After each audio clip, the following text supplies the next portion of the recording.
heart bracelet. So cute. What do they say? One is feral because I'm feral. love it. And then one says Gotcha Queen, and the other Star Railed, and those are for my favorite games. But they're gotcha games. I love it. I'm addicted. Oh my gosh. There it is. So cheesy. Oh no, I didn't record. What's your Insta? California art. Yay.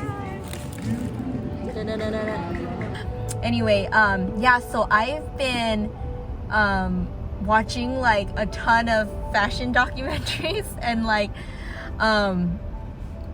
paying for them on YouTube, which I shouldn't, but it's been so like, I was just like, oh my gosh, my wardrobe is so like, you know, commercial.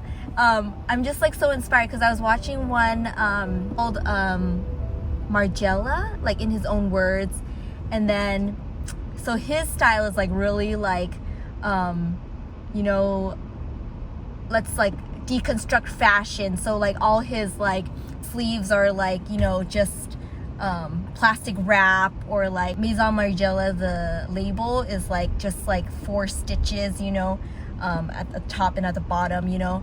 And yeah, so I was so inspired by that. It's like it's all about like the process of making clothes and not about like the beautiful gowns and all the Dior kind of stuff. But then I did watch Dior and I, which was like one of my favorite documentaries I've ever seen. Like it was like 8 years ago or something like that, but I was so hooked. I think I watched that documentary so many times. So it was like Maison Margiela, and then Dior and I. The third one was pretty interesting one. It was Jeremy Scott. But watching all these got me really interested because my buddies were really into thrifting in high school, and I was never into it. Like I just didn't have the patience, but I'm like, maybe I should thrift and then like cut apart some clothes and like get that out of my system, because it totally inspired me. But yeah,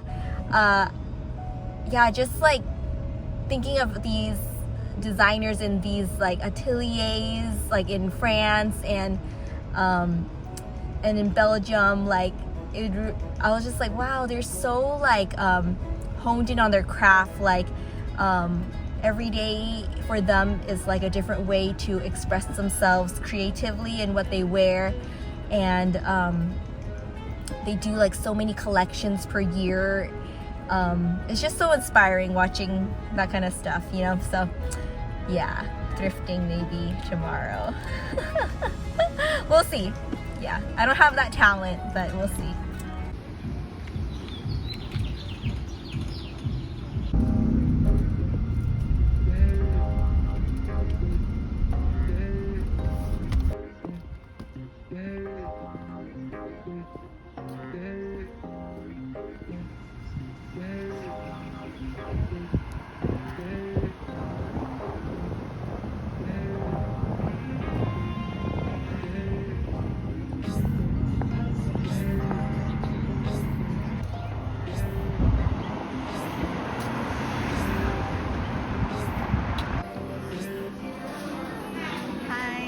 Sorry, I just really like the mural.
Hey guys, welcome back to the channel.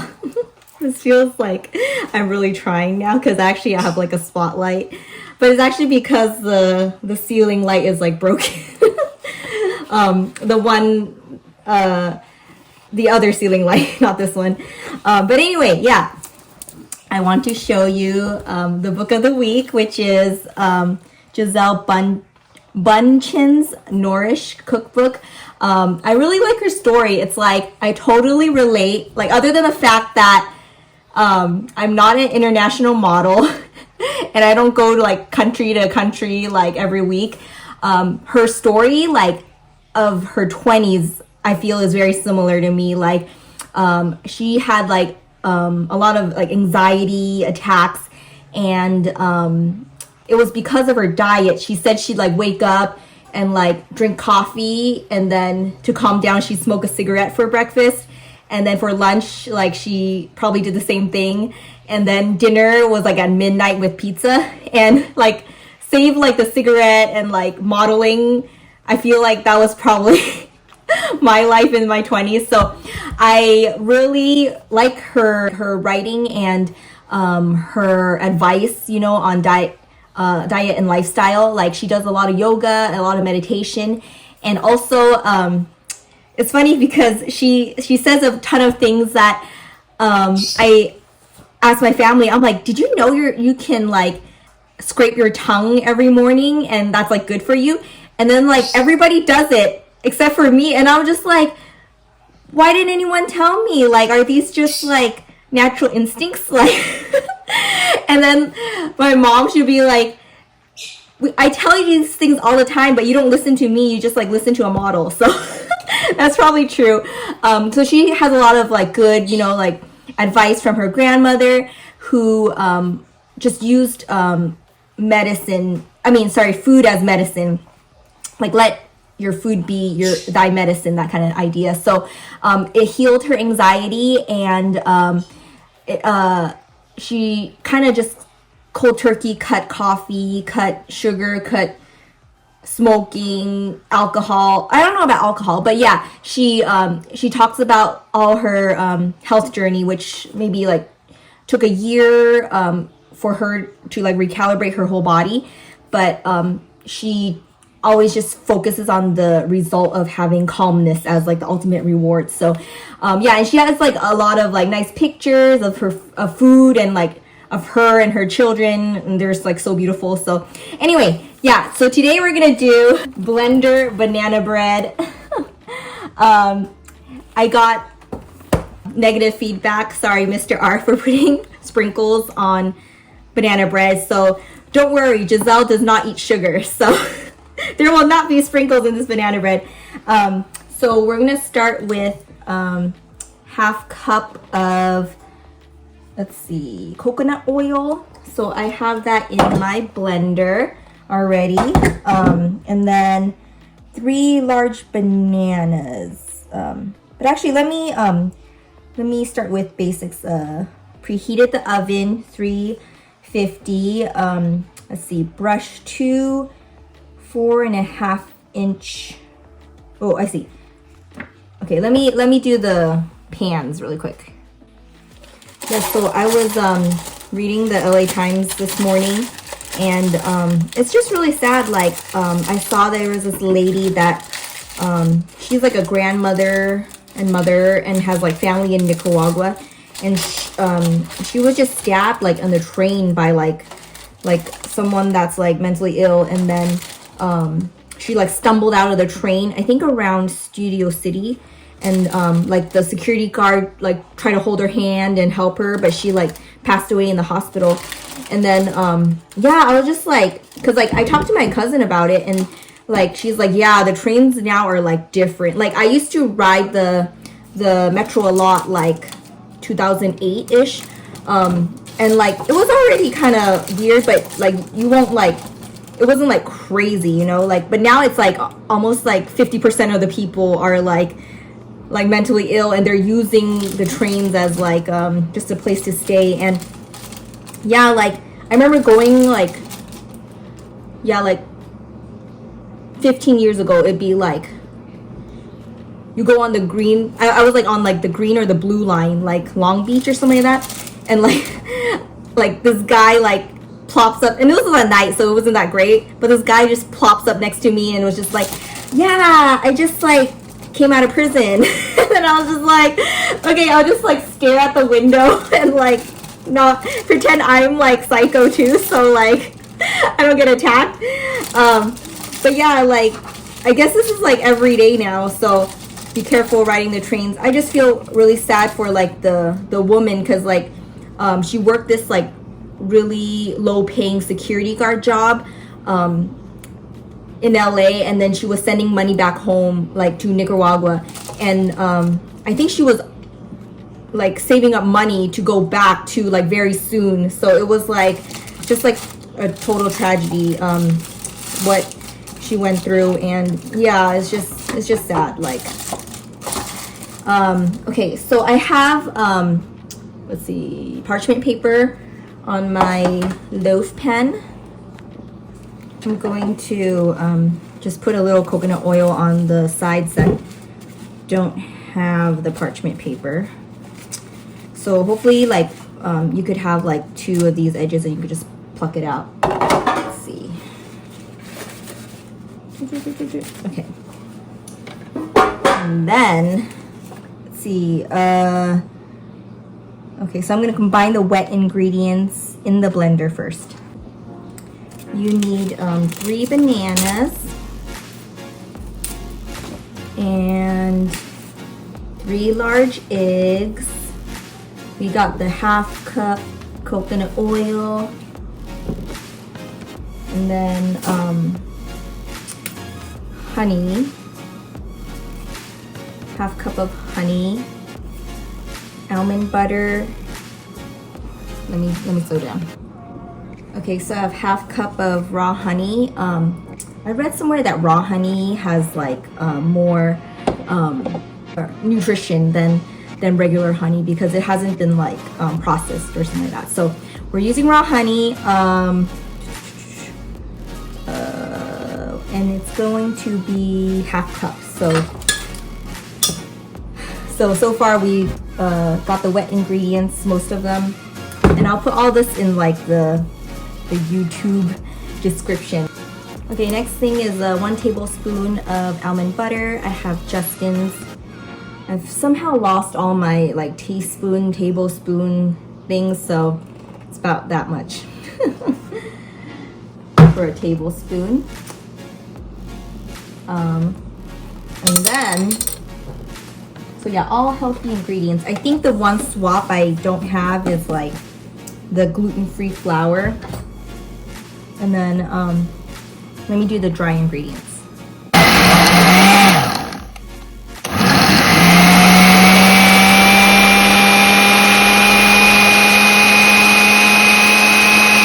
So we need 1.5 cups of almond flour. So I am out of gluten-free flour, so we're gonna replace it with whole wheat, and 1.5 cups of this as well. I might need a larger blender. We need 1 tablespoon of baking powder.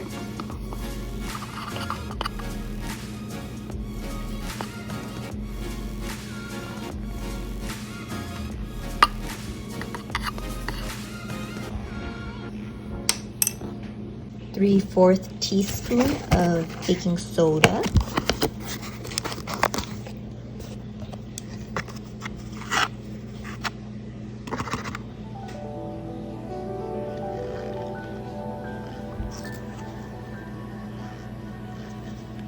One-fourth teaspoon of fine sea salt.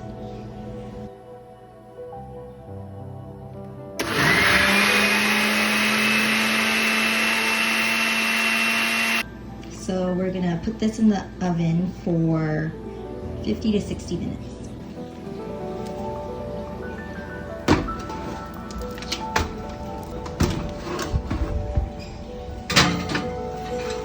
And the oven is at 375.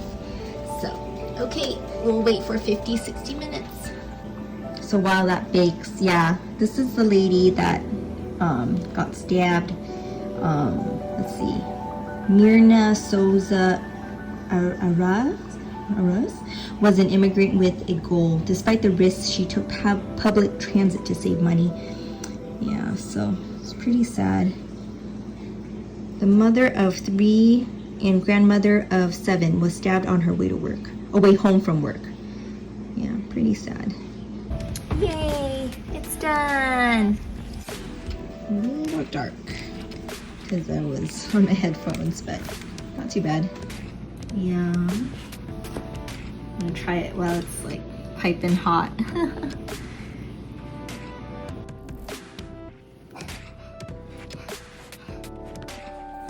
Okay.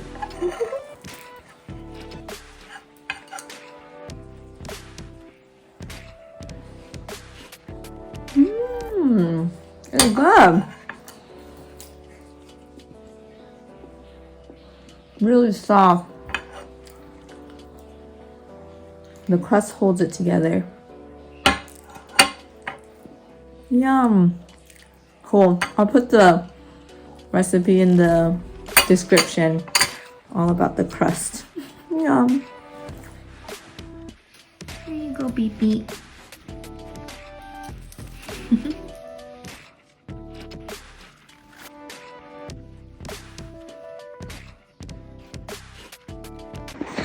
So funny thing is, the Camille Claudel show followed me from Chicago to LA.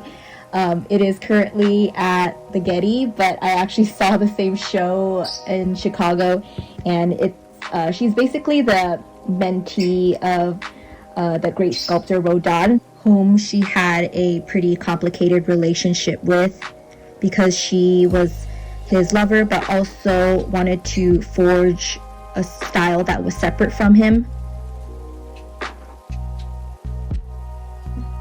And she kind of had a tragic life because though she was so successful in her early years, she got this like disorder where she was super paranoid because of just being an artist and suffering a ton of financial struggles.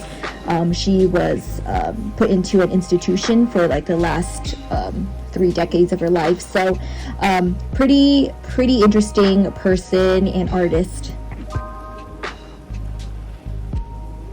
Claudel created various versions of this composition called the Waltz. This unique bronze belonged to Joseph Honoré Alioli, a French entrepreneur in the painting and wallpaper business. The Waltz, either in plastic or bronze, was purchased by many collectors and a number of Claudel's friends, including French composer Claude Debussy and Norwegian painter Fritz Thaulow.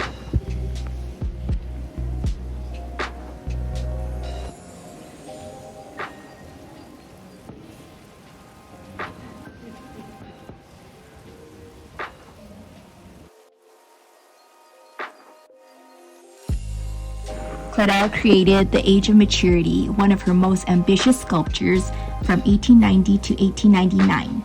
At once universal and deeply personal, it depicts old age, leading middle age, inexorably forward, beyond youth's grasp.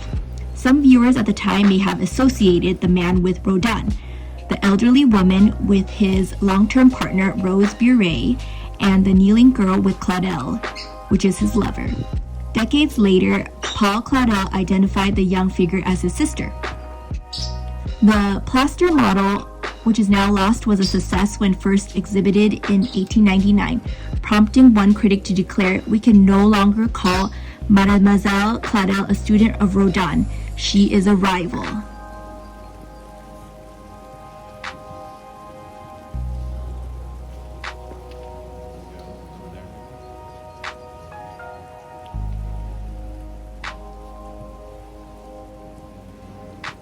Fashioned as 2 detachable pieces joined at the waist by a pin, this foundry model served as a tool during the bronze casting process for the sculpture Deep Thought. Holes and marks on the base indicate the placement of the stone fireplace and the separately cast bronze logs and fire dogs.